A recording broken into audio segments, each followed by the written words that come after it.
my name is Ken Zimmerman Jr. and I want to welcome you to the Willow Instructional Form Series. And before we get into the actual forms, we're going to start with the stances. So we use five basic stances when we perform the forms, and I'm talking about the quichos, the taigukes, and the pagues. So the first stance, the most basic stance, is the front stance. So we begin in a GMB position. Your feet are about shoulder width apart. Your hands are in front of you, and you're just going to drop your right foot. It's always the right foot that goes back. You're just going to drop your right foot back into a front stance. Now, my back leg is straight. My front leg is slightly bent to where I look down, I can't see my big toe. And we always use a low block to go into this stance. Okay? All right? So that's the first basic stance.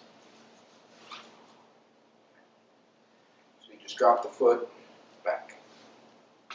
Now, to go into the next basic stance, the back stance, it's also sometimes called the T stance. What you'll do is you'll still drop that right foot back, and you're going to drop it back. Now, I like to be lined up heel to heel, but some people like to take heel on the front leg to the middle of the foot on the back leg, and either one is acceptable in our school. But you're going to drop back with the right leg, and your left leg is bent, your right leg is bent.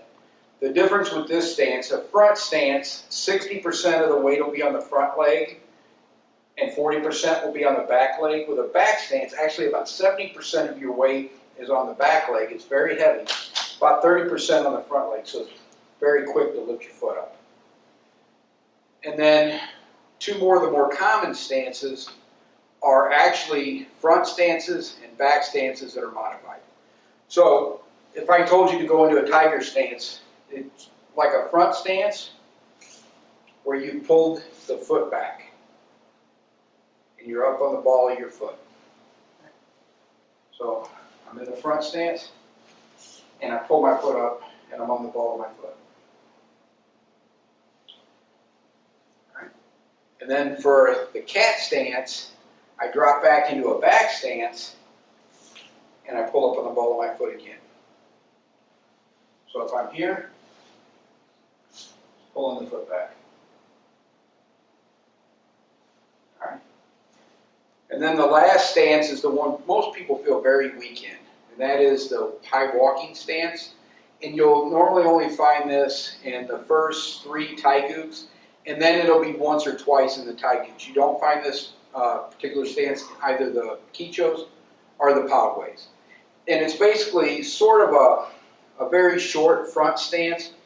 Your legs are shoulder width apart, but the right foot drops back. Both knees are slightly bent, and it's just about what your normal walking gait is. And when you walk in it, because your stance is pretty narrow, and it's just basically, a lot of people feel weak in that when they first starting with the forms, but once you've practiced it for a while, you'll get more comfortable with it and you'll be able to develop strength with your technique as well. So before we move on to the next video, which is going to be some of the basic movements, I want to let you know that when we're doing the forms, we're going to be doing them from three different perspectives. So I will be starting them from the perspective where you would be performing them. And then I will do them from the side. And then I will do them from the perspective of if you were being judged, what it would look like for you sitting where the judge would normally sit at. And by doing it all three ways, one, I hope that you'll be able to learn the form easier by starting from your perspective. But second, I'm hoping you'll be able to see what I'm doing by going through all three of the different perspectives. So I'm going to do that actually now with the forms. So this is front stance. So let me do it first. How the forms will start out.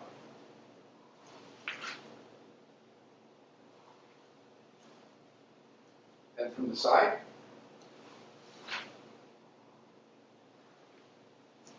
And then if you were the judge.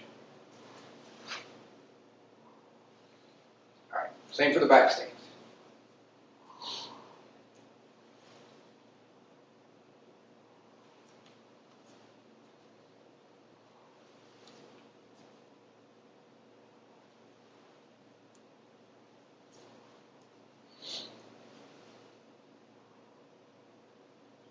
Okay, I've covered actually the cat and the tiger from every perspective, and you won't get much from it from the back view or the view where you would normally be performing the form.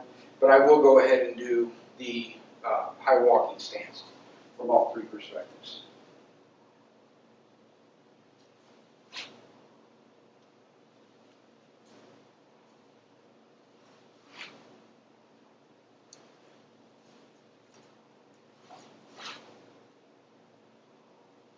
Okay, let's move on to the movements.